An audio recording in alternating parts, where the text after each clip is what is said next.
오늘 본문에 보면 예수님께서 아버지께서 나를 보낸 것 같이 나도 너희를 보낸다 이렇게 말씀을 하셨습니다. 흔히 우리가 교회가 뭐냐 하면 세상으로부터 불러냄을 받은 자들의 모임 그렇게 말합니다.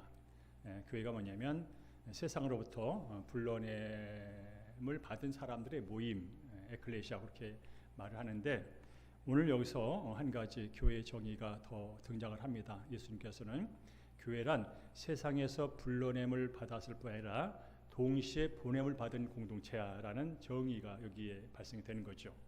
그러니까 교회는 세상에서 불론받아서 이곳에서 모여서 한 단체를 이루며 이 안에서 어떤 행사와 예배를 하는 것 동시에 또한 그 역량을 가지고 세상으로 다시 삶의 현장으로 나가는 것 그까지가 교회다 이렇게 정의해 볼 수가 있습니다. 그래서 여러분 올해 우리 교회의 표가 말씀과 기도, 성령으로 충만한 선교적 교회 공동체라고 하는 그런 표를 가지고 지금 달려오고 있고요. 설교를 계속하고 있습니다.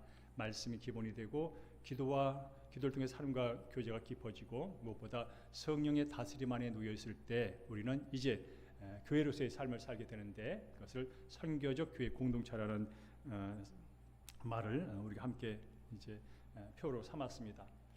그러면 그 선교적 교회 공동체가 뭐냐라고 할 때 한마디로 말하면 보냄받은 걸 말합니다. 보냄받은 거. 선교적이라는 것은 어떤 선교사만 특별하게 보냄받는 것이 아니라 이 자리에서 오늘 예배하는 모든 분들 또 오늘 교회는 못 나왔지만 영상을 통해서 예배하는 모든 분들이 보냄받은 그 자리에서 바로 우리는 선교적인 삶을 사는 것이다. 예수의 복음을 드러내고 예수의 향기를 드러내고 거기에 바로 구원의 역사를 드러내기 위해서 우리 모두가 선교사다 그런 뜻입니다. 선교사만 어떤 교단에서 파송된 선교사만 아니라 우리 모두가 선교사라는 거예요. 그렇죠? 복음으로 부름받았고 복음을 내 삶의 현장에서 전해 나누는 그런 것. 그래서 바로 이렇게 우리가 선교사가 되어서 삶의 현장에서 뭔가를 드러낼 때 거기에 영향력이 발휘되는 거죠. 그래서 우리는 복음의 선한 영향력이라는 표현을 쓰게 됩니다. 오늘 이 짧은 시간에 여러분께서 이제 다 오늘 선교적인 교회에 대한 정의를 다 내용을 나눌 수는 없지만 오늘과 다음 주에 좀 짧게 나눠서 말씀을 드리겠습니다. 그래서 우리가 이제 지난번에도 그 우리 교회의 2030 비전 가운데 2026년부터는 어떤 비전이면 영향력 비전이 있다. 영향력 단계다라는 말을 드렸습니다. 영향력은 바로 우리가 삶의 현장에서 뭔가를 드러내는 거죠. 다른 사람에게 도움을 준다든지 다른 사람 변화에 뭔가 기여를 하는 것입니다. 그런 면에서 선교적인 교회 공동체의 말로 영향력을 미치는 데 있어서 아주 중요한 그런 단어일 수 있고 실제적인 행동 강령이 될 수 있다는 것입니다. 여러분 교회 안에만 있으면 영향력은 없습니다. 우리끼리는 좋아요. 우리끼리는 감격할 수 있고 우리끼리는 찬양할 수 있고 우리끼리는 마음을 나눌 수 있어요. 그러나 외부 사람은 몰라요.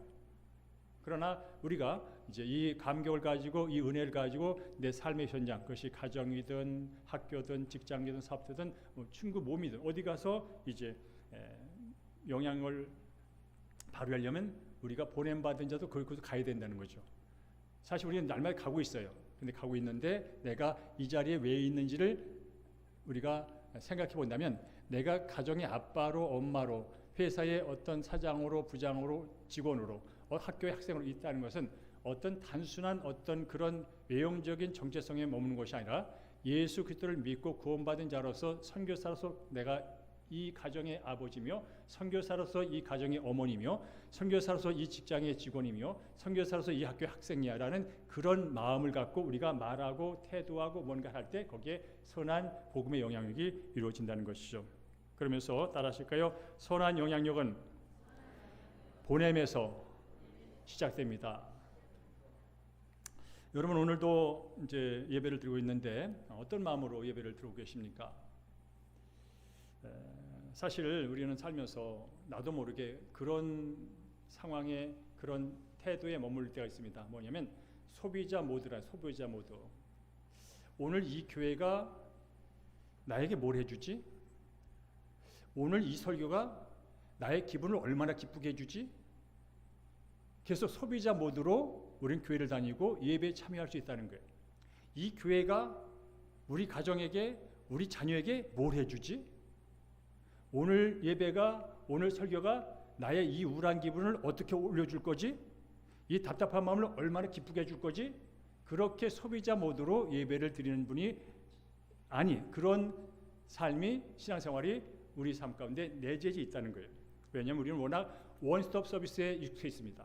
세상에 가게 되면 많은 몰이라든지 한 군데에서 모든 게 일어납니다. 놀이도 하고 먹기도 하고 즐기기도 하고 모든 원스톱 서비스가 있기 때문에 우리는 늘 어딜 가든지 내게 원스톱 서비스 하는 곳을 찾습니다. 심지어 교회마저도, 심지어 예배마저도.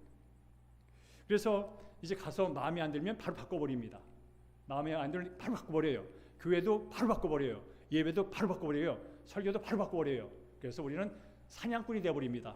은혜 소비 사냥꾼. 그래서 유튜브도 이 목사, 저 목사, 이 목사, 저 목사 계속 돌아다닙니다.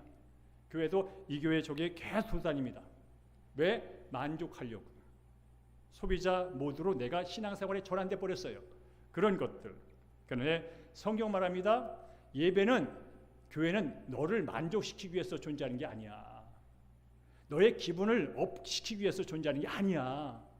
바로 교회라 예배는 나라고 하는 존재가 다시 말씀 안에서 새롭게 되고 변화되고 성숙하게 되어서 밖에 나가서 누군가를 살리고 누군가를 섬기는 보냄의 자리가 교회고 보냄의 자리가 예배야라고 새로운 정의를 준다는 거죠. 우리 이제 이 정의부터 새롭게 가져야 된다는 거예요. 그동안 내가 해왔던 어떤 것을 정죄하고 판단하는 것이 아니라 내가 과연 이 교회의 일원으로서 오늘 예배를 드리는 하나님의 예배자로서 어떤 마음으로 예배를 드리며 또 예배가 끝났을 때 어떤 삶으로 나갈지까지 생각하면서 이 자리에 있을 때 거기에 하나님의 놀라운 역사가 일어나게 된다는 거죠. 그런 면에서 우리는 여러분께서 교회를 오실 때 참으로 저한테는 귀한 일이죠. 예배를 드릴 때 참으로 귀한 일이죠. 그러나 질문을 바꾸셔야 합니다.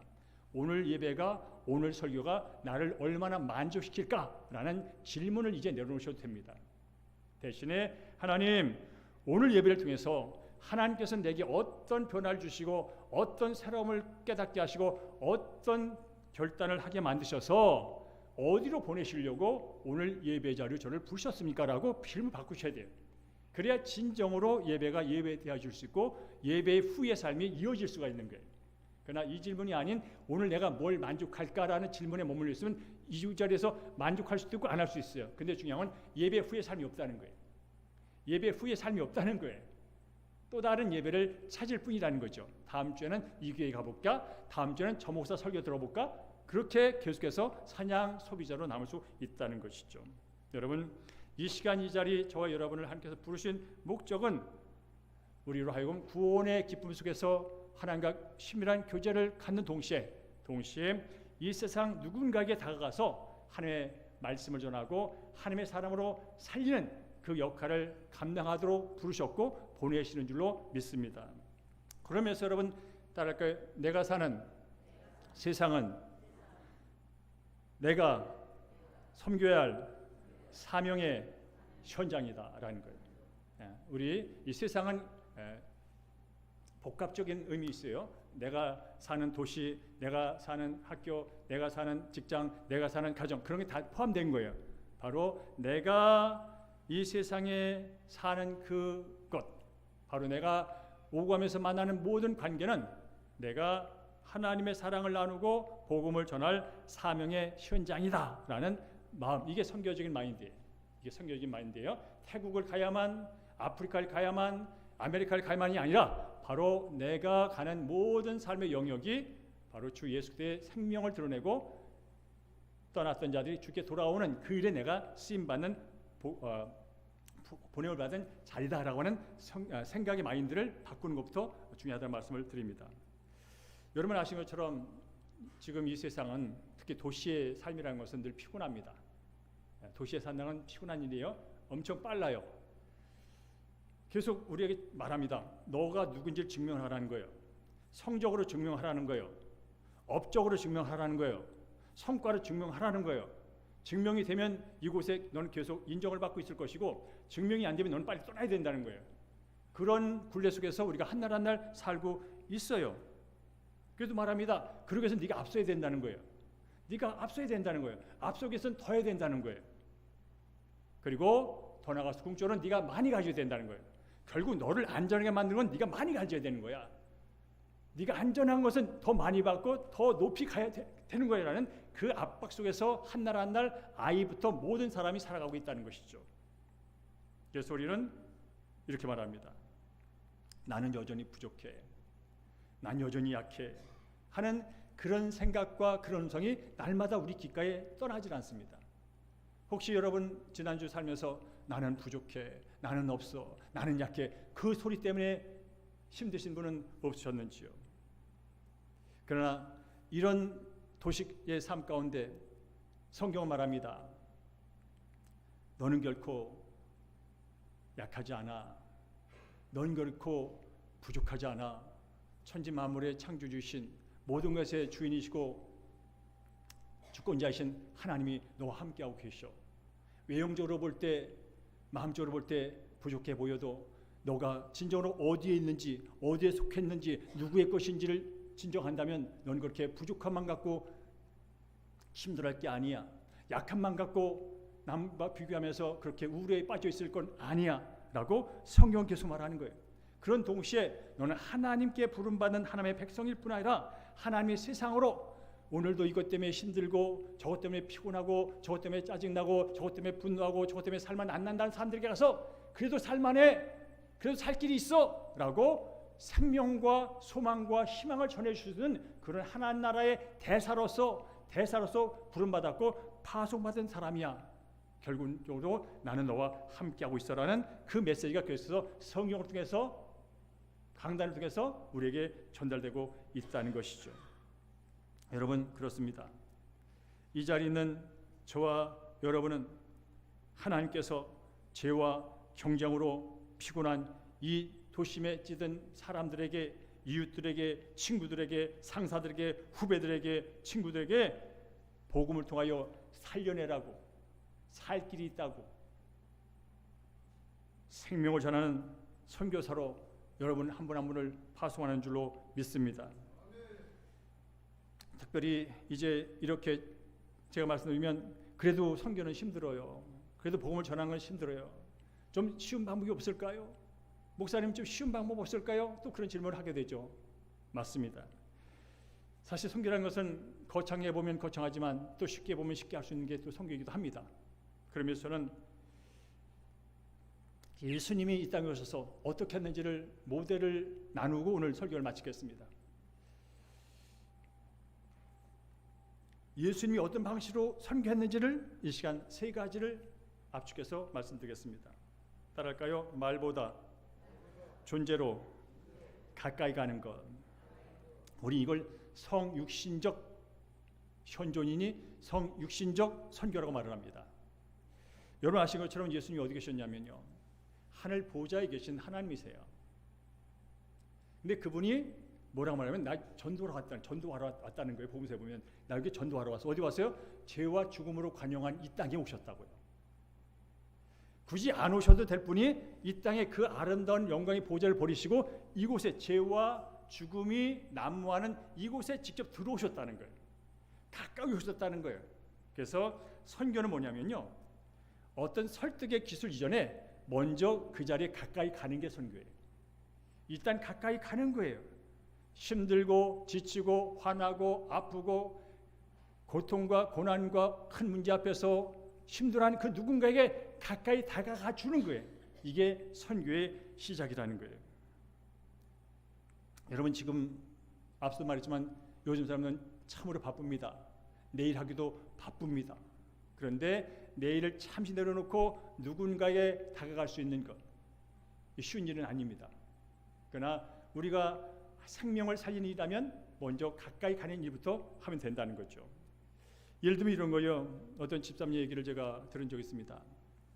그 집사님이 직장 생활을 하는데 그 후배 가운데 우울한 감정, 늘 업적에 시달리고 경쟁에 시달리다가 마음이 지쳐있는 사람이 있는 거죠. 그래서 보기가 너무 안타까워서 야, 내가 너를 위해 기도하고 있어. 너도 한번 예수 믿어봐. 우리 교회 한번 가볼래? 처음에 그렇게 접근을 한 거죠. 그런데 이 얘기 듣고 여러분 쉽게 마음 안 엽니다. 너 또 나 전도하려고 그러지? 그러고 또 문을 닫습니다. 이 후배도 마찬가지였습니다. 그래서 이 집사님이 생각을 바꿨죠. 이제 말로 설득하려고 한 것이 아니라 그냥 밥 먹을 때 같이 옆에 가서 같이 먹어준 거예요. 쉴 때 그냥 같이 옆에 가서 앉아 있어 준 거예요. 그리고 가끔 요즘 어때? 라고만 질문만 한 거예요. 요즘 괜찮아? 라고 그냥 말만 던진 거예요. 그렇게 3개월을 했답니다. 그럴 때 이 후배가 말을 이렇게 했다죠. 집사님, 왜 저한테 이렇게 잘해주는 거예요? 알죠. 말은 안 해도 딴 사람은 아우 쟤는 이제 우울한 감정에 아우 쟤 힘들어라고 다 피하는데 이 집사님이 계속 갔으니 왜 나한테 잘해주는 거예요? 라고 반문을 하더랍니다. 그러면서 저 때문에 시간 낭비하는 거 아니에요? 라고 오히려 이제 집사님을 위로하더랍니다. 그때 이 집사님이 그 사람에게 그렇게 말했다죠. 아니야. 내가 너와 하고 있는 건 절대로 내게서 시간 낭비가 아니야. 왜냐하면 너는 누군가의 관심을 받아야 할 소중한 사람이거든. 근데 알아? 너처럼 인생에서 힘들고 피곤하고 지쳤던 나에게 말없이 다가온 분이 계셔. 그분이 누군지 알아? 예수님이었어. 나도 예수님께서 내가 힘들고 모든 게 귀찮고 다 마음문을 닫으려고 했을 때 찾아오신 그 하나님의 예수님의 사랑 때문에 나도 너에게 갈 수가 있었던 거야. 그렇습니다. 누군가의 마음을 읽고 누군가의 시간에 공간에 동참할 수 있는 것, 그리고 삶의 무게를 조금 함께 들어줄 수 있는 것, 이게 바로 선교의 시작인 줄로 믿습니다. 여러분, 복음을 몰라도 돼요. 어떻게 전도할까 사역리 몰라도 돼요. 전도 폭발 몰라도 돼요. 다리예요 몰라도 돼요. 바로 내가 받은 하나님의 사랑으로, 예수님의 사랑으로 그냥 가서 앉아 있으면 되는 거예요. 그러면 성령이 길을 여신다는 거죠. 그리고 두 번째로 따라할까요? 손해보는 사랑을 선택하는 것. 선교적인 삶이 뭐냐면요, 손해보는 사랑을 선택하는 거예요. 여러분, 이 도심의 세상은요, 우리가 사는 세상은요, 오직 이익관계입니다. 효율성을 따집니다. 성과로 대답하라는 것입니다. 이익과 효율, 성과, 이게 우리 세상을 지배하는 단어입니다. 이익이 없으면 우리는 일하지 않습니다. 만나지도 않습니다. 효율이 없으면 끊어버립니다. 성과 없으면 잘라버립니다. 이게 우리가 사는 세상의 모습입니다. 그러나 예수님은 손해를 보셨습니다. 손해를 봐도 단단히 봤습니다. 그의 생명을 다른 사람을 위해서 내놨습니다. 생명을 내놓는 만큼 손해볼 일은 없습니다. 세상에서 여러분이 아무리 손해를 봤어도 예수님이 나를 위해 생명을 내놓은 만큼의 손해는 본 적이 없습니다. 예수님은 자기 몸을 내어주셨습니다. 그래서 선교적인 삶이 뭐냐면 옳고 그름을 따지는 것이 아니라, 오르면 가고 아니면 멈추는 것이 아니라, 바로 내 앞에서 이익도 별로 안 남고 효율도 별로 안 남고 성과도 별로 없지만 관계를 살리는 것. 내가 손해봐요 저기가 산다면, 내가 좀 자존심 상하여 저기가 산다면 그 길로 가는 게 선교적인 삶의 과정인 줄로 믿습니다. 여러분, 살아보니까요 그렇더라고요. 저도 인간이지라 부인하고도요, 오늘은 내가 이겨야지, 저 일에서 내가 이겨야지 하는 생각이 올 때가 있어요. 목사끼리도요, 내가 저 목사보다 나아야지, 오늘은 저 목사 이겨야지. 친구끼리도요, 오늘은 저 친구 이겨야지, 저 친구 이겨야지, 그럴 때가 있어요. 심지어 교회에서도요, 내가 저 집사보다 이겨야지, 내가 권사 이겨야지, 그럴 마음이 생길 때가 있어요. 그러면 성경의 삶이 뭔지 아세요? 이기는 게 아니라 서로 사는 것이다. 내가 이기는 것이 아니라 저 사람을 살리는 것이다. 라는 마음을 가질 때 선교는 시작되는 거예요, 여러분. 서로 내가 이기려니까 못하는 거예요. 내가 이겨야 되니까 내 것을 나누지 못하는 거예요. 정보도 못 나눠주고 시간도 못 나눠주고 사랑도 못 나눠주는 거예요. 이걸 나눠주는 건 내가 저 사람한테 질까 봐. 선교는 뭐라고요? 손해보는 사랑을 선택하는 게 선교인 삶의 시작이라는 것이에요. 그래서 십자가를 지라고 해요. 성경 십자가를 지라. 근데 십자가를 지는 건 단순히 견디는 게 아닙니다. 바로 십자가를 진다는 것은 서로 살리는 길을 선택하는 거예요. 나도 살고 너도 살아야 하기 때문에 내가 십자가를 지는 거예요. 이기기 위해서 십자가를 지는 게 아니에요. 살리기 위해서 십자가를 지는 거예요. 선교인 삶은 바로 십자가를 지는 삶이긴 하지만 그저 견디고 꾸역꾸역 가는 게 아니에요. 너도 살고 나도 살리는, 예수님이 죽는 길을 통하여 이 모든 인류가 사는 길을 열어놓으셨듯이 내가 오늘 잠시 조금의 손에 있을지라도, 자존심이 조금 상할지라도, 물질이 조금 나갈지라도, 시간을 좀 뺏길지라도 그걸 통하여 네가 살 수만 있다면, 그걸 통하여 우리 가정이 살 수만 있다면, 그걸 통하여 우리 직장이 살 수만 있다면, 그것으로 말미암아 교회가 살 수만 있다면 바로 그걸 선택하는 게 선교적인 삶이라는 거죠. 동시에 따를까요? 억지가 아니라 흘러넘침으로 사는 삶. 여러분, 선교인 삶은 억지로 하는 게 아니에요. 되지도 않아요. 선교인 삶은 흘러넘치는 삶이에요. 우리가 선교인 삶이 어려운 이유가 뭐냐면요, 사실 뭐가 없어서가 아니에요. 뭐가 없어서가 아니에요. 우린 자꾸 뭐 없다고 변명을 하는데 없어서가 아니에요, 여러분. 조금만 생각하면 내 주변엔 나보다 없는 사람이 태반이에요, 사실은. 우리가 선교인 삶이 어려운 이유는 하나님으로 바른 하나님의 관계 속에서 일어난 은혜를 망각해서 그래요. 하나님과 나의 관계 속에서 넘치고 있는 은혜를 우리가 잊어서 그래요. 그 은혜가 희미해져서 그래요.